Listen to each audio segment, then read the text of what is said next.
It was 71 degrees with rain and fog.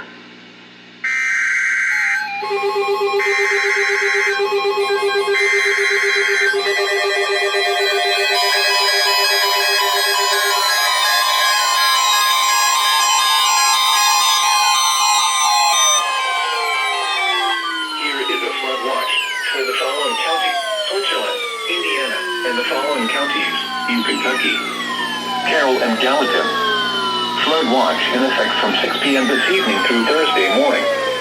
Excessive runoff may result in flooding of rivers, creeks, streams, and other low-lying and flood-prone locations. Additional details: widespread rainfall totals of 1 to 2 inches along with local totals in excess of 3 inches are possible in the watch area. People in the watch area should keep an eye on the weather and be prepared for immediate action should heavy rains and flooding occur or a flash flood warning be issued. Avoid low-lying areas and be careful when approaching highway dips and underpasses.